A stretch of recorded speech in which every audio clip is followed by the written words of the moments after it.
বিসমিল্লাহির রহমানির রহিম। আসসালামু আলাইকুম। হ্যালো সবাইকে, welcome back to my new video.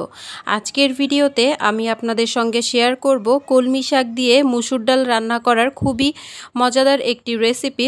পাট শাক দিয়ে আর পুঁই শাক দিয়ে আমরা তো কম বেশি সবাই মুসুর ডাল রান্না করে খেয়ে থাকি, কিন্তু কলমি শাক দিয়ে কি কখনো খেয়েছেন? যদি না খেয়ে থাকেন তাহলে অবশ্যই আজকের ভিডিওটি দেখে একবার হলেও ট্রাই করবেন। আশা করছি আপনাদের কাছে ভালো লাগবে।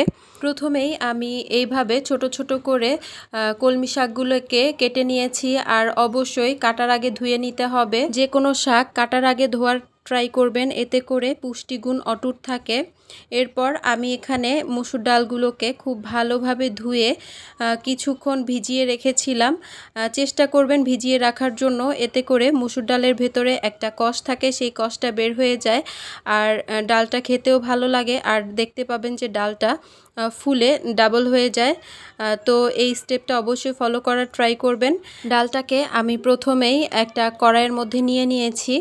এরপর এর মধ্যে অ্যাড করেছি হলুদের গুঁড়া, মরিচের গুঁড়া, ধনিয়ার গুঁড়া আর স্বাদমতো লবণ। সেই সঙ্গে আরও অ্যাড করেছি পেঁয়াজ কুচি, রসুন কুচি আর ফালি করে রাখা কাঁচামরিচ। আপনারা আপনাদের পছন্দ অনুযায়ী এখানে মরিচ ব্যবহার করতে পারেন।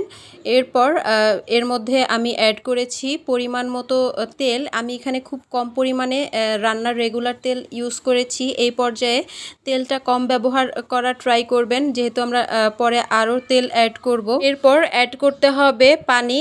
এখানে আপনারা ডালের পরিমাণ বুঝে পানিটা অ্যাড করবেন। আপনি কতটুকু ডাল নিচ্ছেন তার উপরে নির্ভর করবে পানির পরিমাণ। আমি এখানে পানি দিয়ে ঢাকনাটা দিয়ে দিয়েছিলাম। যখন দেখতে পাবেন ডালটা প্রপারলি সেদ্ধ হয়ে গিয়েছে, তখন ঢাকনা তুলে আগে থেকে কেটে ধুয়ে পরিষ্কার করে রাখা কলমি শাকগুলো দিয়ে দিতে হবে। শাকটা দেওয়ার পর আমি সাথে সাথে নাড়াচাড়া করে নিই। শাক দেওয়ার পরে আবারও ঢাকনা দিয়ে ঢেকে দিতে হবে। যখন কিছুক্ষণ পর দেখতে পাবেন শাকটা কমে এসেছে, তখন এটাকে খুব ভালোভাবে উপরের শাকগুলো নেড়ে নিচে দিয়ে দিতে হবে, আর নিচের শাকগুলো নেড়ে চেড়ে উপরের দিকে দিয়ে দিতে হবে। এতে করে সবগুলো শাক প্রপারলি সেদ্ধ হয়ে যাবে। ভালোভাবে নাড়াচাড়া করা হয়ে গেলে আবারও আমি ঢাকনা দিয়ে ঢেকে দিব।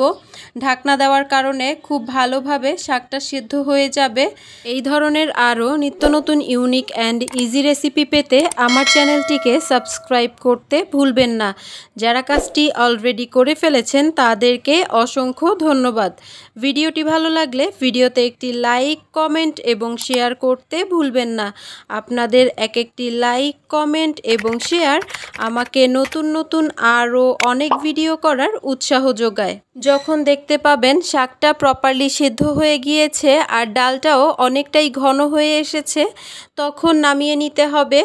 আর আমি অন্য একটি কড়াইয়ের মধ্যে দিয়ে দিলাম পরিমাণ মতো তেল। এখানে আমি তেল একটু পরিমাণে বেশি ব্যবহার করেছি। এরপর এর মধ্যে দিয়ে দিয়েছি পেঁয়াজ কুচি আর রসুন কুচি। যেহেতু আমি আগে আরও পেঁয়াজ রসুন ব্যবহার করেছিলাম, সেই ক্ষেত্রে এখানে বুঝে শুনে দিতে হবে।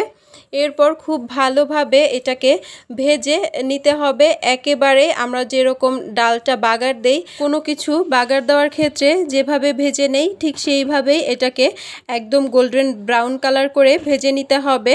যখন ভাজা হয়ে যাবে তখন এর মধ্যে আগে থেকে রান্না করে রাখা ডাল আর শাকটা দিয়ে দিতে হবে। বাগারের মধ্যে ডাল আর শাকটা দেওয়ার ক্ষেত্রে অবশ্যই চুলার জালটাকে লো করে নেবেন, এরপরে দিবেন। দেওয়ার পরে এটাকে খুব ভালোভাবে নেড়েচেড়ে খুব সুন্দরভাবে মিক্স করে নিতে হবে।